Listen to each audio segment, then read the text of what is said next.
So I'm curious, how many people out there have ever felt that pit of dread and anxiety in your stomach on Sunday night when you're getting ready to go back to work on Monday? Show of hands.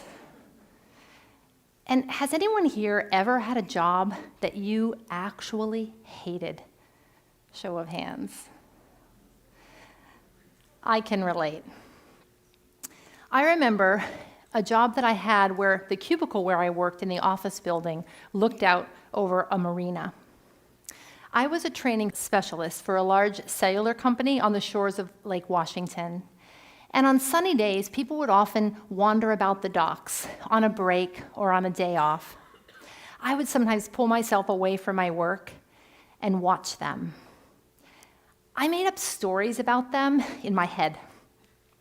I imagined where they lived. I know it's kind of odd. Their families, and most of all, their work situation. I would project onto their happy faces the kinds of work that happy people did. I imagined them with bosses that they respected, colleagues whom they trusted, and doing work that mattered. Eventually, I'd have to pull my eyes away from the bucolic scene in front of me back to my work. And I would often notice the big white wall clock above, and I would watch the minute hand slowly tick forward towards quitting time. I was very unhappy at that job. And the contrast between what I imagined the people at the marina's lives to be and what my life had actually become was stark and vast. I was very unhappy at that job. I think my work was probably shoddy, and I spent a lot of time in hiding that I'd be caught out as a slacker. That job might have been perfect for someone else, but it was making me miserable. I was completely and totally misfit. I'm an organizational development consultant, which means that I study people in systems, mostly work.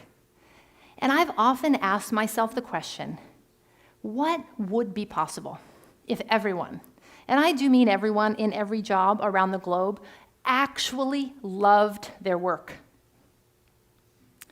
The answer to that question, with any luck at all, might permanently alter the relationship between employer and employee. In the past 30 years, I have heard story after story of job misery. People like Misha, who said it hurt to start a job with such hope and optimism, only to find myself feeling undermined, unsupported, and feeling corrected at every turn. Or Hank, who said, hating your job sucks, and it consumes you. When we're simply getting by at work, our goodness and our gifts stay completely hidden. Work matters to us in so many ways beyond our paycheck. It impacts our identity, our physical and emotional well-being, our family relationships, even our ability to interact with our community in a healthy way. And it's not just individuals who suffer when we're misfit.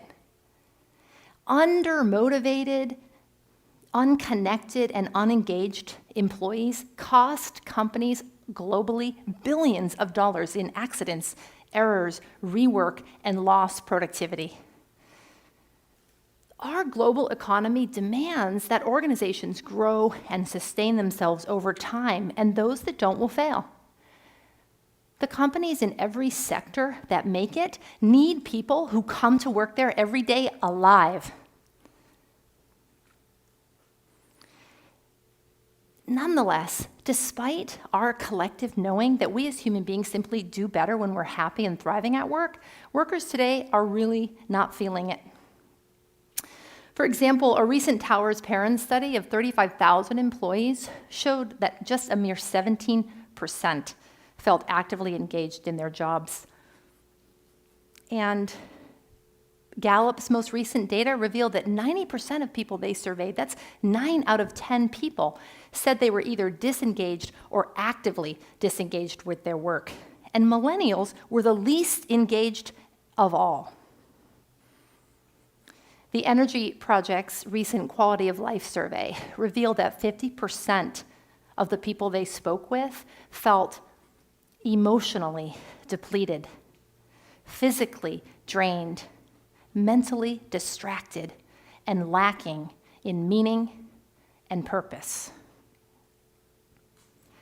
We can do better, and it's time. In the 1700s, Scotsman Adam Smith, considered by many to be the founder of modern industrial economics, professed that most of us as people were motivated mostly out of self-interest. But I disagree. I think as human beings, there's so much more that motivates us than our pay. Of course, we need to be compensated. But I like the way Barry Schwartz said it in his book, Why We Work. Most of all, we want work that's meaningful, that makes a difference to other people and ennobles us, at least in some small way.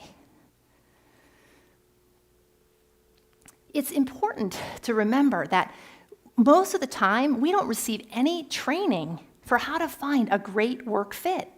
I mean, we're taught how to write a resume or how to do networking, but oftentimes, I don't know about you, but when I've received a job offer, I've just breathed a sigh of relief at being wanted, quickly checked the offer, and set a start date. Even though often when we take a job, we think of it as lasting a lifetime, that's not really how it works. The needs we have for work fit change significantly over the course of our lives. What matters in our 20s is vastly different than what matters to us in our work in our 50s. What if we started thinking about our work experience as more of a dynamic journey to multiple destinations rather than a Mecca that we visit only once? In fact, most of our children and our grandchildren aren't going to have 1 or 2 cornerstone careers. We know this. They're going to have 12 or 15 or more job opportunities. The imperative for being able to assess work fit, a place that brings out our absolute best, has never been higher. But happiness at work is not the magical result of getting lucky, although that's often how it feels when we find a job we love. Our research has shown 2 key elements to finding work fit, and the first one is you, self-awareness. The second ingredient to work fit is your ability to assess a workplace as being one that's right for you. It seems straightforward, right? These 2 things, self-awareness and the ability to assess an organization from the outside, is what adds up to a great work fit. So let's start by looking at you. Self-awareness. This is often easier, it sounds easier than it actually is. To deeply know ourselves, we have to examine our strengths and our brutal weaknesses. We have to look at our motivations and our fears. It takes vulnerability, it takes courage, and it takes time. I remember a blinding newsflash moment in my own life of self-awareness. I was in university, I was studying to be a journalist. I wanted nothing more than to work for a daily periodical. And I got a job for the school newspaper, and with my steno pad in hand, I started scooping stories. I wrote well, and the feedback I got was very positive. The problem I had was the whole deadline thing, because I'm kind of hardwired to be a procrastinator, and I have a serious case of FOMO most of the time. So a great story idea for me on Friday, by Monday often was boring. My editor was always riding me about deadlines. Despite how painful it was to let go of a dream I'd had for a number of years of working for a daily paper, I had to admit that a deadline-sensitive career where deadlines ruled was probably not going to be the best place for me. That critical moment really helped me make some better decisions at a young age. It was a self-awareness moment. Remember that when we're misfit at work, it's not that we're broken, although it often feels that way. What's often happening is simply that the alchemy between us, or you, and your workplace is misfit. Remember that just because a job works really well at Google or Apple for someone doesn't mean that you're going to find a great fit there. So let's look at part 2 of finding a great work fit, the ability to assess a workplace from the outside. Our research has identified 6 elements that matter to most of us when it comes to work fit, and we'll look at them one at a time. These elements aren't presented in any particular order, and even in the course of my life, the elements have shifted very much in terms of priority.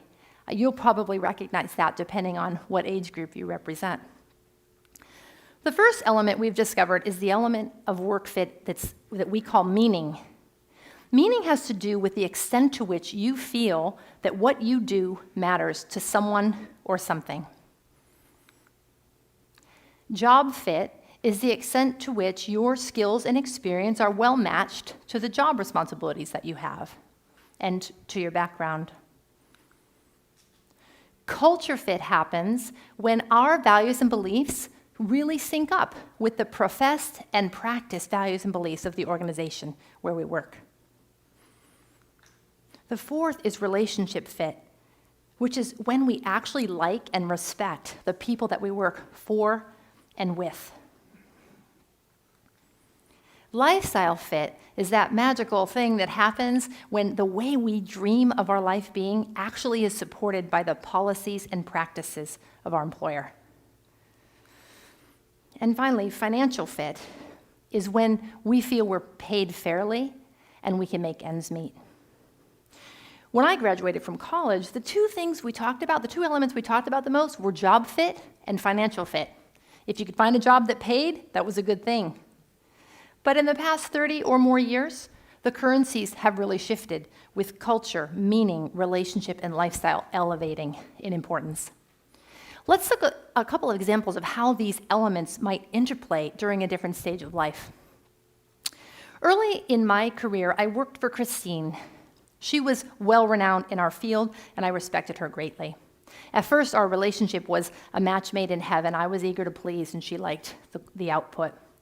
But over time, cracks appeared in our relationship. Her perfectionism created a culture of fear. Even newbie mistakes that I made, she was harshly critical of. It was just a matter of time before I noticed I was scanning the want ads on Sundays, that's how we did it back then, to find a different job. In that situation, that job met my financial needs in my early 20s. It had a lot of meaning for me. I was a drug and alcohol counselor, and that mattered. And the lifestyle perfectly suited the stage of life I was in. The problem was my relationship with Christine, which became broken and fragmented. That ultimately meant I had to leave. Let's look at one more example. In mid-career, I worked for an organization that professed to have very strong family values. But when I came back from the birth of my first child, the long work hours, inflexibility around start and end times, and a virtual desert of storytelling about parents that had succeeded there left me feeling very self-conscious and misfit. My son's first illness required heartbreaking compromises to the kind of mother that I wanted to be. I had felt very fit there before I was a parent and completely misfit culturally after. That job was perfectly suited to my experience and my education. I loved and respected my boss and my colleagues, and the financial fit was very high. But ultimately, the culture of that organization did not match the kinds of needs that I had and what mattered to me at that stage of my life as a young mother.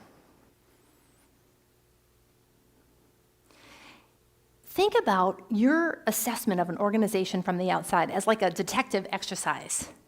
It's a sleuth-like effort to figure out, can my gifts actually show up here?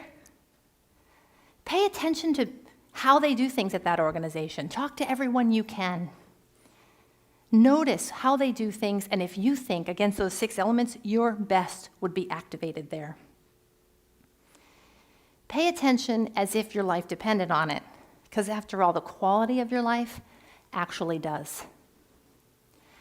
I continue to be amazed at how many people, when I tell them what I'm working on with WorkFit, are eager to tell me their story, often of misfit, but sometimes of fit. I love hearing the success stories. Take John, for example. John was a professional athlete, and he also worked in high tech in California. Imagine his delight when he was able to negotiate with his boss a way to flex his schedule so that he could train in the mornings and work in his field in the afternoons and evenings, still supporting his family. Or take Joanne as an example. After 25 years in the field of accounting, working for a big firm, she was laid off due to downsizing. It was a devastating blow. It precipitated a couple of months of painful self-reflection. But ultimately, Joanne was able to find a job for a local nonprofit, still in financial services, but they had a mission that she could really get behind. She did have to take a small cut in pay, but it was the perfect career-capping move for her. Here's the thing. Organizations are what they are, and they're going to do what they do. In fact, most of them organically evolve over time.